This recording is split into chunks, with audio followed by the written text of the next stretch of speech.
the morning. Hey everyone, welcome back to the channel. It's late Tuesday night. I am sitting here in the dark with a massive cup of coffee, and I just finished watching the latest episode. Let me tell you, it is a beautiful night to talk some trash because I have thoughts that I desperately need to get out of my system. Let's just dive right into it. I am literally shaking right now. I cannot believe they actually went there with Cole Abbott. I mean, I am sitting here staring at my screen, completely dumbfounded by the sheer audacity of what I just watched. Are you kidding me right now? Cole Abbott, the supposed golden boy of the Abbott family, the son who constantly preaches about morality and doing the right thing, is sitting across from Patty Williams in a jail cell, making a deal.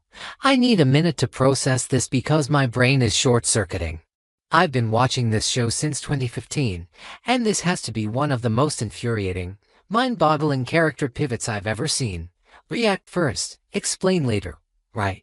Well, my reaction is pure, unadulterated outrage. Okay, back to the point. Let's set the scene because the visual alone is enough to make my blood boil. We are talking about the next 2 weeks of why and are seemingly revolving around this one single, suffocating location. It's not a sterile, white-walled room in a psychiatric hospital. I know, it is a cold, hard, and forgiving police lockup, a jail cell. And that distinction tells you absolutely everything you need to know about where this story is going. Patty Williams isn't being treated like a confused, disoriented mental patient who wandered off the reservation. She is a defendant. She is a calculated, cold-blooded defendant sitting behind bars, and Cole Abbott is sitting opposite her, looking less like a grieving son and more like a mafia underboss trying to secure a witness. And why is she in that cell? Because of what she did on July 3rd. Let's take a trip down memory lane, shall we? Because apparently, Cole has completely forgotten. Patty Williams plunged a knife into Jack Abbott.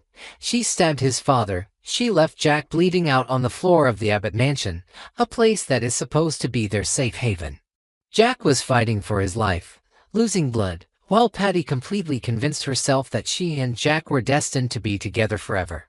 She framed Diane Jenkins Abbott for the crime before the blood on the floor was even dry. She meticulously set up Diane to take the fall for attempted murder.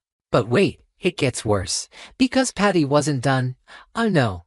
She then waltzed into Genoa City Memorial Hospital, dressed as a nurse, carrying a syringe loaded with a lethal dose of digitalis. She was going to finish the job and kill Jack while he was unconscious in his hospital bed. And when her plan was foiled, what did she do? She plunged that poison-filled needle right into Diane's neck. Cole watched his own mother collapse, her life hanging by a thread, screaming for a doctor to save her. He literally held his dying mother in his arms because of this psycho. So, you tell me, how does he sit across from her now? I am sorry, but I just can't stomach the hypocrisy. Cole is not in that jail cell to find peace. He's not there for closure. He is there to barter. He wants to trade favors with the woman who literally tried to slaughter both of his parents within a single week.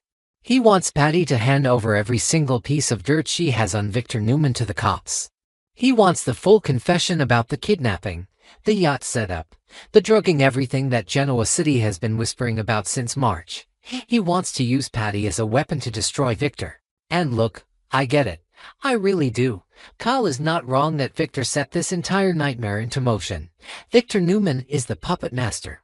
He financed Patty's return. He set her up in the GCC.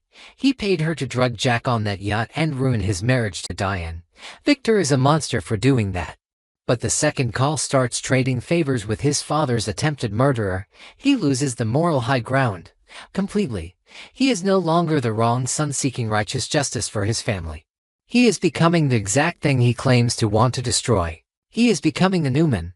He is wearing the Abbott name, but he is operating with the ruthless, cold-blooded playbook of Victor Newman.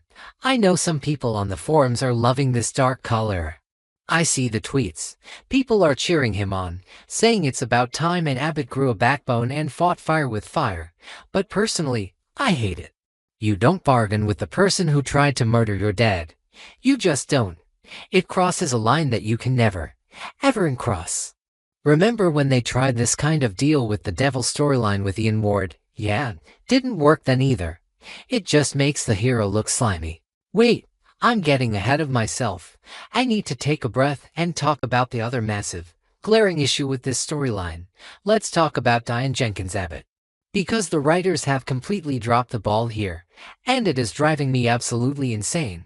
Am I the only one who noticed this massive plot hole? So, Patty frames Diane for the stabbing on July 3rd.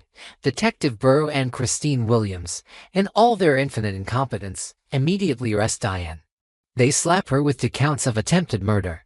Then, on July 10th, Jack finally wakes up from his coma. He opens his eyes, points his finger, and explicitly tells Tracy and the cops that Patty is the one who stabbed him.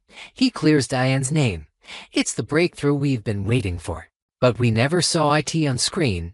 The show completely skipped over the actual, legal exoneration of Diane Jenkins Abbott.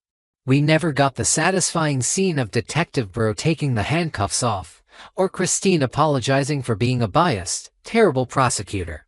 Instead, the show just cuts to Diane back at the Abbott mansion, sobbing her eyes out in Tracy Abbott's arms. She's having this massive emotional release, crying about the trauma of being held hostage by Dr. Markham and poisoned by Patty. It's a beautifully acted scene by Susan Walters and Beth Maitland, don't get me wrong, but legally, Diane still has 2 attempted murder charges hanging over her head because the show never bothered to officially clear her on screen. It is so sloppy.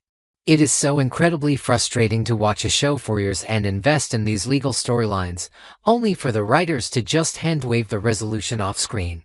It makes the entire justice system in Genoa City look like an absolute joke. Okay, back to Kyle and Patty in the lockup. Because this is the core of the issue. Kyle is sitting there, looking at this deranged woman, and he's offering her a deal. He's essentially saying, "Help me nail Victor, and I'll see what I can do for you." He's treating her like a bargaining chip. But Patty is not a bargaining chip. She is a highly dangerous, unpredictable defendant who just tried to wipe out the heads of the Abbott family. And Patty is loving every second of it. You can see it in her eyes. She is sitting in that cell, soaking up the attention. She knows she holds the keys to Victor's destruction, and she knows Kyle is desperate. She is playing him. Patty might be crazy, but she isn't stupid. She knows how to manipulate men. She's been doing it to Jack for decades, and now she's doing it to his son. Kyle thinks he is the one in control of this interrogation, but he is walking straight into a trap. Let's talk about that yacht for a second, just to remind everyone what Victor actually did. Victor literally paid Patty to drug Jack. He locked him in a cabin on an abandoned yacht on Lake Michigan. Jack was completely out of his mind, high on whatever Patty slipped into his drink, and forced into a compromising position. Diane walked in and saw them in bed together. That image is burned into Diane's brain, and Victor orchestrated the entire thing just to ruin Jack's life. It is despicable. It is evil. And let's not forget Dr. Lawrence Markham. Patty didn't act alone. She had this shady psychiatrist holding Diane hostage in a locked room, gaslighting her into thinking she was having a nervous breakdown. Diane was trapped, terrified, and totally isolated. Kyle had to go full action hero just to find her. So Kyle knows exactly how dangerous Patty and her accomplices are. He knows she has a network. He knows she is capable of extreme psychological torture. And yet, here he is, making deals with her. Because Patty didn't just agree to help Kyle. Oh no, the spoilers say she dropped a massive, earth-shattering secret on him. A secret from Victor's deep past. Something about an illegal deal or a staged death that has been covered up for years. Kyle now has the nuclear launch codes to the Newman Empire. He has the one thing that could actually bring Victor Newman to his knees. And you just know he is going to use it. I am dreading what comes next. I really am. Because Victor Newman is not going to just sit back and let Kyle Abbott and Patty Williams plot his demise. Victor has eyes and ears everywhere. The second he finds out that Kyle visited Patty in jail, the wrath of the mustache is going to come down on the Abbott family like a ton of bricks. And Jack is still in a hospital bed. He can't protect his son right now. Kyle is poking a sleeping bear with a very short stick. And he is going to get mauled. Victor thinks he's untouchable. He's currently at the hospital, pacing the hallways because Nikki fainted from the shock of hearing about Jack's stabbing. Victor is panicking over his wife, completely oblivious to the fact that Kyle is in a jail cell actively dismantling his empire. The irony is just too rich. Victor created this monster in Patty, and now that monster is teaming up with Kyle to bite his head off. But at what cost to Kyle's soul? The Abbotts always pride themselves on being better than the Newmans. They always claim to be the ethical ones, the family with actual morals. But Kyle is dragging their legacy right through the mud. He is trading his soul for a shot at Victor, and it's tragic to watch. I mean, Jack would be horrified if he knew what his son was doing right now. Jack has spent his entire life trying to beat Victor, but he usually tries to do it in the boardroom. Kyle is doing it in the gutter. I just can't get over the fact that Kyle is bargaining with the woman who tried to kill his dad. I will say it a million times because it is just that insane. It's a different kind of Newman ruthlessness, dressed up in Abbott clothing. Patty is sitting in a police cell, not a psychiatric hospital, and that distinction tells the whole story. She is a criminal, she is a defendant, and Kyle is treating her like a business partner. I need to know what you guys think about this. Am I overreacting? Is Kyle justified in going to these extremes because of what Victor did, or has he completely lost his mind? I know we all want to see Victor pay for the yacht incident and the kidnapping, but is this really the way to do it? Drop your thoughts in the comments because I am losing sleep over this show. I am emotionally exhausted. I am frustrated with the sloppy writing regarding Diane's legal status, and I am terrified for what Kyle is about to unleash on Genoa City. Until next time, I'm going to go try and calm down.